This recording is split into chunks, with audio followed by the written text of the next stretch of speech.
Today in this video tutorial, we will study about the different cell organelles present inside the cell.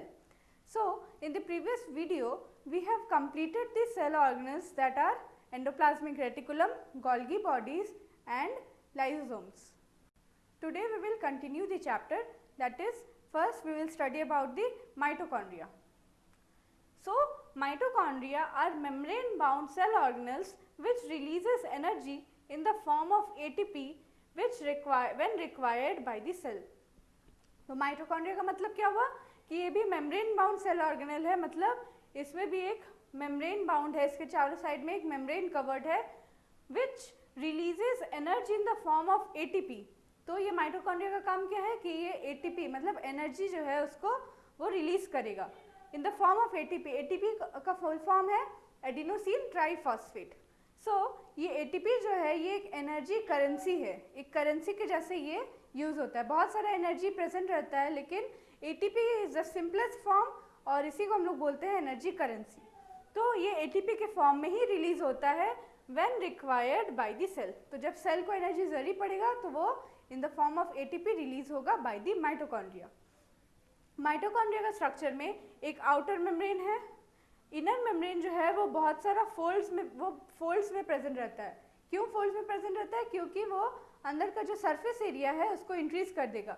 जितना ज़्यादा surface area होगा उतना ही release of ATP उतना ही maximum होगा. सो इसीलिए inner membrane space जो inner membrane जो है ये फोल्ड्स में प्रेजेंट रहता है और इसी फोल्ड्स को हम लोग बोलते हैं क्रिस्टे. तो ये क्रिस्टे के फॉर्म में रहता है. अब इनर मेम्ब्रेन के बीच में जो स्पेस है उसको हम लोग बोलते हैं मैट्रिक्स और इनर मेम्ब्रेन और आउटर मेम्ब्रेन के बीच में जो स्पेस है उसको हम लोग बोलते हैं inter membrane space.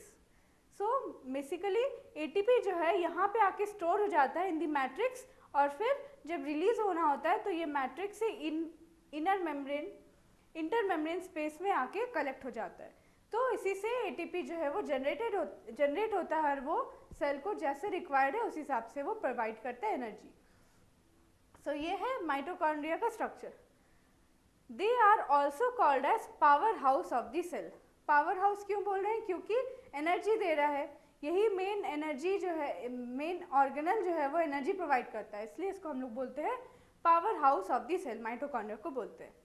They are able to make their own proteins as they have their own DNA and ribosomes.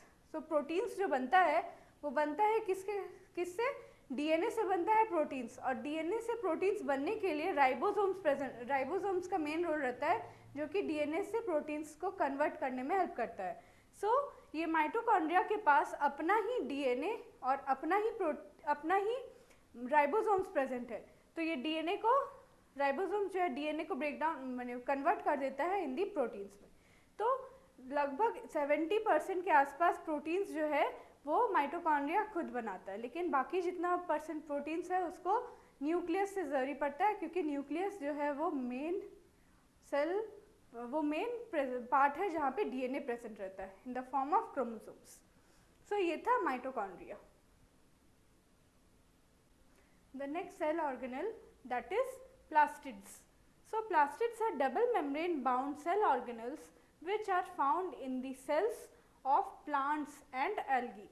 तो plastids जो है ये प्लांट सेल में ही प्रेजेंट रहता है, ये एनिमल सेल में प्रेजेंट नहीं रहता है. क्यों प्लांट सेल में प्रेजेंट रहता है? क्योंकि ये प्लास्टिड जो है ये मेनली इसका काम क्या है? फोटोसिंथेसिस में ये हेल्प करता है.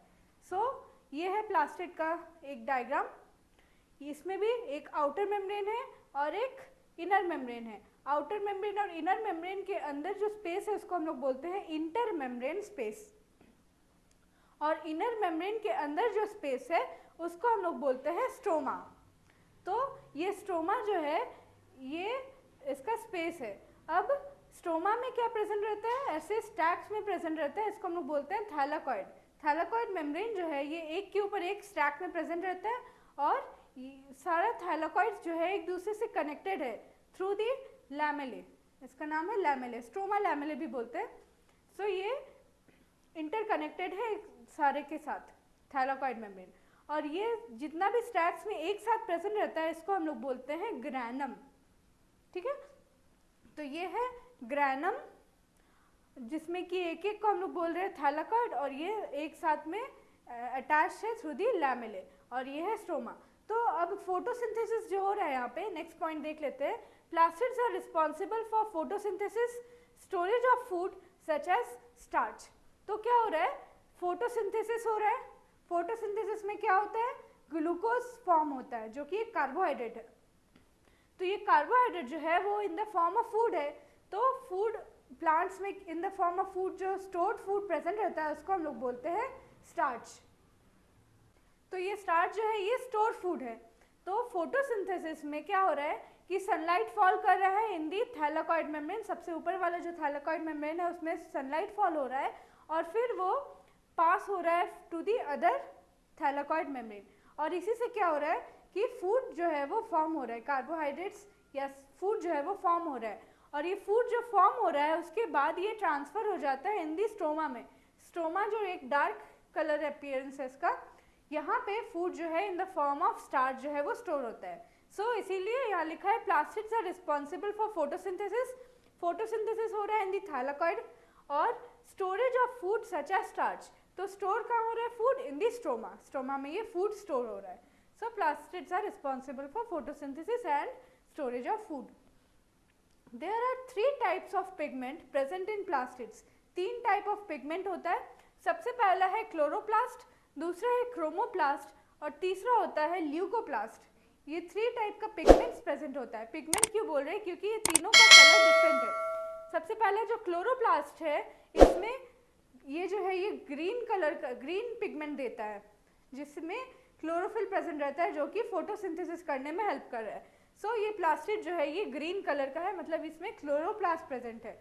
दूसरा होता है क्रोमोप्लास्ट। ये कहाँ प्रेजेंट रहता है, in the different flowers. Flowering plants जो होता है उसका जो फ्लावर का कलर होता है रेड, ऑरेंज, ये सब जो डिफरेंट कलर्स होता है उसमें क्या प्रेजेंट रहता है, उसमें प्रेजेंट रहता है क्रोमोप्लास्ट।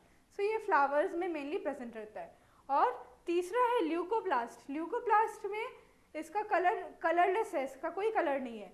सो ये मेनली प्रेजेंट रहता है इन दी रूट्स में। रूट्स में जो मेनली प्रेजेंट रहता है ल्यूकोप्लास्ट, और ल्यूकोप्लास्ट में ही मेनली फूड जो है ये स्टोर होता है इन द डिफरेंट प्लांट्स में। Different types of leucoplast, different types of leucoplast होता है। नेक्स्ट पॉइंट है they also have their own DNA and ribosomes. तो माइटोकॉन्ड्रिया की जैसा प्लास्टिड्स के पास भी अपना ही डीएनए रहता है जिससे कि वो प्रोटीन्स बनाता है by the help of ribosomes. तो राइबोसोम्स के प्रेजेंस में डीएनए जो है वो प्रोटीन्स में कन्वर्ट हो जाता है। सो ये इसीलिए ये भी था plastids. So next cell organelle that is vacuoles. Vacuoles are storage sacs for solid और लिक्विड कंटेंट्स। तो ये वैक्यूल्स जो है ये मेनली एक लिक्विड नेचर का है, जिसमें कि सॉलिड या फिर लिक्विड कंटेंट्स जो है ये उसमें स्टोर रहता है। Vacuoles are present in plant cells which may occupy 50 to 90% of the cell volume. तो ये वैक्यूल्स जो है ये सिर्फ मेनली ये प्रेजेंट रहता है majorly in the plant cell. Plant cell में ये मैक्सिमम ऑक्यूपाई करता है 50 to 90% of the cell volume. तो आधा या आधा से ज़्यादा जो है स्पेस सेल ऑर्गेनल के अंदर सेल के अंदर वो वैक्यूल का रहता है इन दी प्लांट सेल में। एनिमल सेल में ये प्रेजेंट बहुत ही स्मॉल प्रोपोर्शन में ये प्रेजेंट रहता है, या फिर ये प्रेजेंट नहीं रहता है, not present in the animal cell. It provides turgidity and rigidity to the cell. तो ये वैक्यूल्स जो है इसका काम क्या है कि टर्जिडिटी और रिजिडिटी, मतलब सेल का जो स्ट्रक्चर है उसका जो रिजिडनेस, उसका जो पूरा कैपेसिटी है वो मैक्सिमम किस में प्रेजेंट रहता है 50 to 90%। तो ये उसको सेल को टर्जिड या रिजिड बना के रखता है, एक होल सरफेस जैसा इसको बना के रखता है। Many substances are stored in vacuoles such as amino acids, sugars, various organic acids and some proteins. तो ये सब substances जो है ये present रहता है inside the vacuoles, amino acids, sugars, organic acids and some proteins.